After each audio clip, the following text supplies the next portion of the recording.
देखो मैं तुम्हारा पति हूँ तो इस घर में मेरा शासन चलेगा। अगर आप पति हो तो मैं राष्ट्रपति हूँ और इस घर में राष्ट्रपति शासन चलेगा, समझे आप? पता नहीं दुनिया में कौन से पति है जो अपनी पत्नियों को गिफ्ट देते हैं। एक मेरा पति बस मुझे सिर्फ और सिर्फ लेक्चर देता रहता है। हाँ। लेक्चर क्या देना होता है? जो सच्चाई और सही बात करते हैं उसे लेक्चर देना नहीं कहते। अभी आप एक बात बताओ, शादी के बाद जब मंगलसूत्र पहना करके पत्नी को पति ले करके आता है तो पता नहीं मंगल तो कहाँ चला जाता है, उसके पीछे का सब मंगल अमंगल बन जाता है और सूत्र उसके लाइफ के जितने भी होते हैं सब पत्नी के हाथ में चले जाते हैं। इसी को मंगलसूत्र कहते हैं लगता है।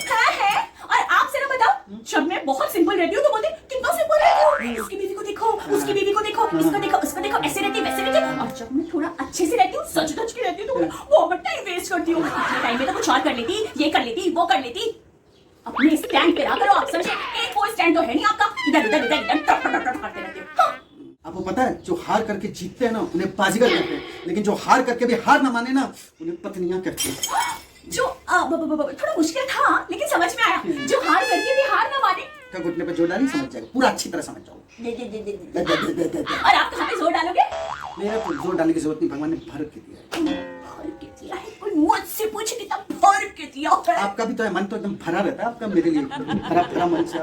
वैसे आपको एक बात बताऊं, उपवास करने से तन हल्का होता है और बकवास करने से मन हल्का होता है, इसलिए लगता है औरतें इतना बकवास करती है। ओ हेलो, आपको पता है दुनिया में ना सबसे बड़े इंजीनियर्स हम बीवियां ही होते हैं। वो कैसे?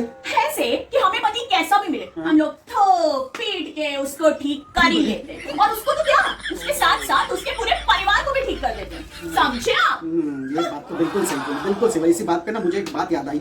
पता है कुंभ के मेले में एक आदमी एक बार जा करके भगवान से प्रार्थना कर रहा था कि हे भगवान, कुंभ के मेले में मैंने सुना है कि माँ बाप गुम हो जाते हैं, ये भी सुना है कि बेटा बेटी गुम हो जाते हैं, ये भी सुना है कि भाई बहन गुम हो जाते हैं, लेकिन कभी पत्नियां क्यों नहीं गुम होती?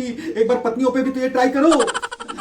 देखिए वो आदमी जैसा भी हो, जो भी हो, जो भी सोच रहा हो, आप कभी ऐसे सपने में भी मत सोचिएगा, क्योंकि मैं ना आपके साथ कुंभ मेले में जाने वाली नहीं, समझे आप? ये बात आपने सही बोली। हाँ। वैसे एक और भी दूसरी बात है जो मैं जब भी सोचता हूँ ना इतनी हंसी आती है ना, मुझे क्या बताऊँ आपको। नहीं, बता दो बताओ? हाँ बता दो। पक्का नहीं, आप गुस्सा हो जाओगी। अब तुम बताओ जल्दी से। दरअसल क्या होता है, देखो आदमी के ना दो शौक होते हैं, गाड़ी लेना और शादी करना, ठीक है? पर ये दोनों शौक के बाद ना आदमी बहुत पछताता है। ऐसा क्यों? अरे क्योंकि उससे फील होता है अगर थोड़े दिन रुक जाओ तो गाड़ियों का भी नया मॉडल मिल सकता था या फिर बीवी का भी नया मॉडल आ सकता था। इसलिए बोल रहा था ना कि मैं ऐसा नहीं सोचता हूँ, वो पता नहीं कौन से आदमी जो इस तरह से सोचते हैं।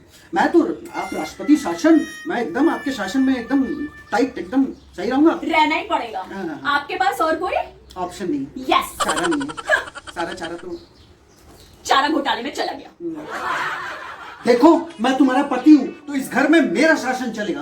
अगर आप पति हो तो मैं राष्ट्रपति हूँ और इस घर में राष्ट्रपति शासन चलेगा, समझे आप?